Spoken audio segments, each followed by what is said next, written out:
안녕하세요. 오늘도 서연살롱을 찾아주셔서 감사합니다.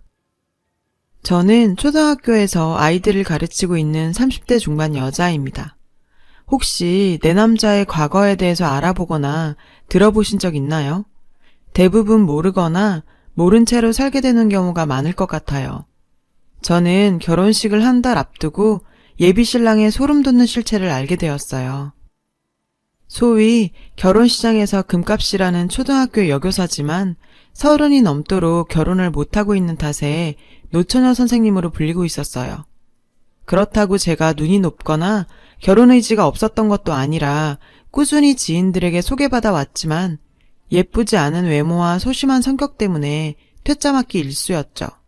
몇 년 전부턴 이번 생에는 결혼과는 인연이 없나 보다 생각하게 되었어요. 그래서 주변 사람들이 물어볼 때마다 독신주의라고 말하면서 저를 스스로 보호할 뿐이었어요. 그렇게 몇 년을 지내다 보니 남는 건 시간뿐이고 주변 친구들은 시집가서 자기 삶을 사느라 바쁘니 점점 할 일이 없더라고요.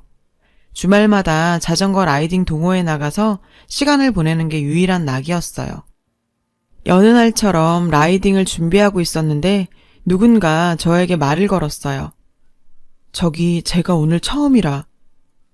신입 회원이었던 그 남자는 첫 라이딩에 많이 긴장한 모습이었어요.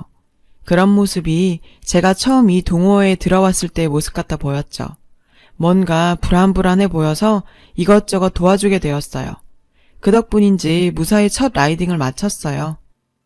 라이딩 후 신입 회원 환영회 겸 회식 자리를 가지게 되었는데요. 그는 저보다 3살이나 어렸고 최근 직장을 옮기면서 이쪽으로 이사 오게 되었다고 하며 자신을 소개하더라고요. 저는 구석에서 맥주를 훌쩍훌쩍 마시고 있었는데 그 사람이 다가와서 말을 건넸어요. 저기 아까는 정말 고마웠어요. 제가 이런 동호회에 처음 나와봐서 많이 어리둥절했는데 도와주셔서. 그는 동호회 활동은 처음이라 어찌할지 몰랐는데 제 덕분에 무사히 라이딩 마칠 수 있었다면서 감사 인사를 전했고 제 옆에 앉아서 이런저런 이야기를 나누게 되었어요. 그날 이후 저희는 가끔 연락 주고받는 누나 동생으로 지내면서 라이딩이 없는 주말에는 영화까지 함께 보는 사이가 되었어요. 하지만 그때는 결코 남녀 사이의 감정은 아니었죠. 그해 크리스마스에 벌어진 한 사건으로 마냥 어린 동생으로만 보이던 그에게 제가 다른 감정을 가지게 되었어요. 솔로인 저에게 성탄절은 그냥 하루 쉬는 날이었을 뿐 큰 의미를 가지지 못했어요. 이번에도 빨리 지나가 주길 기다리며 집에서 예능 프로그램을 보고 있었는데 그에게서 카톡이 오더라고요.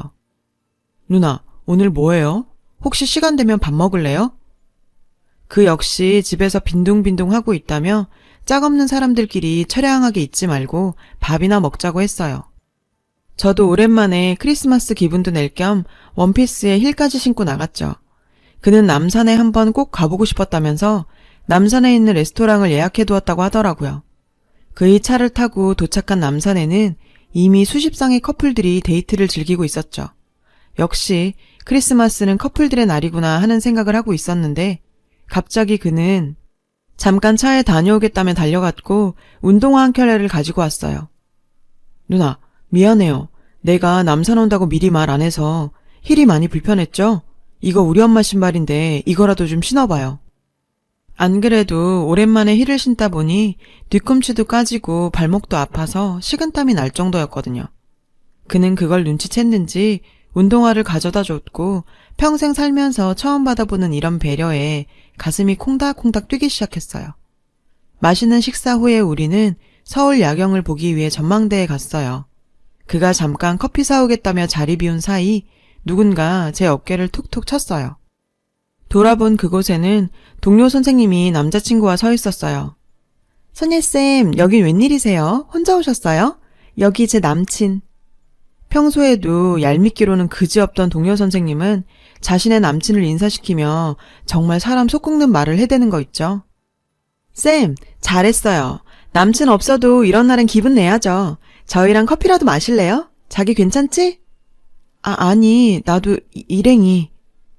에이, 선혜쌤 남친 없는 거 다 아는데 저한테까지 숨기실 필요는 없어요. 같이 가요. 평소에 나를 어떻게 생각한 건지. 일행이 있다는 말에도 그저 불쌍한 노처녀 취급하는 동료쌤에게 따지고 싶었지만 트리플 A인 소심한 저로서는 아무 말도 할 수 없었어요. 너무 비참한 마음에 빨리 이 순간이 지나가길 빌고 있는 그때 그가 등장했어요. 선예씨, 오래 기다렸죠? 카페 줄이 밀려서. 춥죠? 이거 입어요. 갑자기 등장한 그는 저에게 본인이 입고 있던 코트를 입히면서 동료 선생님에게 본인을 소개했는데 안녕하세요. 저 선혜씨 남자친구입니다. 본인을 제 남자친구라고 소개하며 제 손을 꼭 잡는 그의 모습에 떨리는 마음을 주체할 수 없어서 제 마음이라도 들킬까 멍하게 서 있었어요. 그는 그런 제 마음을 아는지 모르는지 동료 선생님이 떠나자마자 원래의 모습으로 돌아왔어요.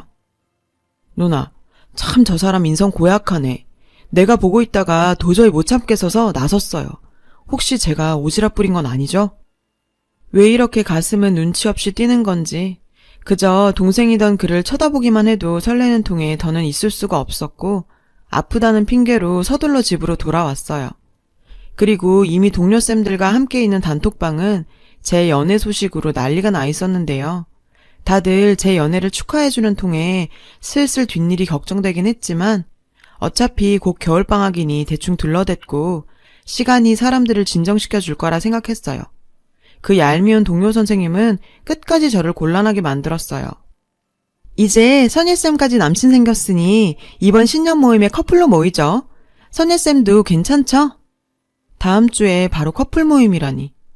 일주일도 지나지 않아 제 가짜 연애가 들통나게 생겼으니 커플 모임이라는데 혼자 가는 것도 너무 비참할 것 같아서 이번 신년 모임에는 무슨 핑계를 대서라도 빠지기로 생각했어요. 아이들 겨울방학 준비에 주말까지 출근해서 일하는 통에 그 주에 있던 자전거 라이딩 모임에도 참석 못하고 학교에서 서류 정리를 하고 있었거든요. 그에게 장문의 문자가 왔어요. 누나, 오늘 라이딩 안 나왔던데 혹시 내가 크리스마스에 했던 행동 때문에 화난 거예요? 제가 너무 제 생각만 하고 행동한 것 같아요. 누나 입장에서 곤란할 수도 있다는 생각을 못했어요. 미안해요. 그는 제가 그날 일 때문에 화가 나서 라이딩에 참석 안 한 걸로 오해하고 있었어요. 그렇게 저에게 정중하게 사과하는데 생각지도 않은 상황에 그저 당황스러웠죠. 노처녀로 살다 보니 여기저기서 이런 꼴 저런 꼴 다 당해도 봤거든요. 그런데 처음으로 그런 상황에서 거짓으로라도 저를 구제해준 그에게 오히려 감동했고 고마웠을 뿐이었는데 말이에요. 오해를 풀기 위해 포장마차에서 술을 한잔하게 되었어요. 그 자리에서 갑작스러운 그의 고백을 받게 되었는데요. 술자리의 분위기가 무르익었을 쯤 그는 저에게 이상한 질문을 했어요. 누나, 혹시 나 어떻게 생각해요? 순간 뭐라고 대답해야 할지 아무 생각이 들지 않아 우물쭈물하고 있었는데 선혜야, 나랑 사귀자. 순간 제 이름을 부르며 사귀자고 하는 그에게 그렇게 소심한 제가 저도 모르게 그러자 라고 대답해버렸어요. 그날 저희는 함께 밤을 보내게 되었죠. 사실 나이 30 넘어서는 부끄러운 이야기지만 그게 저의 첫 경험이었고 부끄러워하는 저를 배려한 그 덕분에 좋은 시간을 보내게 되었어요. 동료 선생님들과의 커플 모임에도 당당하게 그와 함께 참석하게 되었어요. 늦게 배운 도둑질에 밤새는 줄 모른다는 말이 있잖아요. 제 아파트에 살림을 합쳐 함께 살기 시작했고 6개월간의 연애를 끝으로 결혼 약속을 하게 되었어요. 그와 함께 결혼 준비도 차근차근 되어갔고요. 예비 시부모님을 뵙기 위해 경주를 찾아갔어요. 시부모님께서는 저희가 참 잘 어울린다며 저를 환영해 주셨습니다. 이런저런 이야기를 나누게 되었는데 집에 있는 내내 예비 시어머니께서 뭔가 저에게 숨기고 있다는 찜찜한 느낌을 떨칠 수가 없었어요. 그렇게 결혼을 한 달 앞둔 어느 날 본인을 제 남친의 전 여자라고 밝힌 여자분이 학교에 찾아왔더라고요. 이선예 씨죠? 제가 이러는 게 그쪽한테 맞는 행동인지는 모르겠지만 그쪽이랑 결혼할 박태민 씨를 얼마나 아세요? 뜬금없이 남자친구를 얼마나 알고 있냐고 묻는 그녀는 저에게 사진 한 장을 내밀며 충격적인 진실을 이야기했어요. 혹시 그 집에 갔을 때 5살 정도 된 아이 못 봤나요? 그 이야기를 듣는 순간 머릿속에 뭔가 스치듯 그의 경주 본가에 갔을 때 장면이 떠올랐는데 분명 예비 시부모님 두 분만 살고 있다는 집에 애들 장난감이 왜 이리 많은 건지, 가족 사진 속에 있던 아기는 누구인지, 제가 그 집을 다녀온 후 느낀 그 찜찜함의 실체가 밝혀지는 순간이었어요. 그녀는 본인이 그 아이를 낳았고 그 아이의 아빠가 바로 제 남자친구라고 밝혔어요. 정말 너무 충격적인 이야기에 저는 그 자리에서 멈춰버렸고 어떤 말도 할 수 없었습니다. 20살이던 그녀는 제 남자친구의 아이를 가지게 되었다고 해요. 어린 나이의 임신은 어느 누구에게도 환영받지 못했대요. 아이만 낳은 채 아이 아빠에게 버림받았다고 하더라고요. 그래도 자기 핏줄은 땡겼는지 제 예비 시부모는 아이를 데리고 가서 키우겠다며 아이조차 빼앗아갔고 어렸던 그녀는 어떤 선택도 할 수 없었다고 했어요. 아이가 너무 보고 싶어서 찾아가 봤지만 아기 볼 자격도 없다며 매몰차게 거절당했다고 하더라고요. 아이 아빠는 전화조차 받지 않았고요. 어떻게든 아이의 양육권을 찾기 위해 방법을 찾던 중 결혼 소식을 접하고 저를 찾아왔답니다. 저에게는 그렇게 따뜻하고 배려해주는 그 남자와 시부모가 그런 잔인한 과거를 가지고 있다는 사실에 너무나 끔찍했지만 그에게 꼭 확인해봐야 했어요. 자기 혹시 나한테 할 말 없어? 내가 오늘 이상한 이야기 하나를 들었는데 당신한테 아이가 있다는 이야기.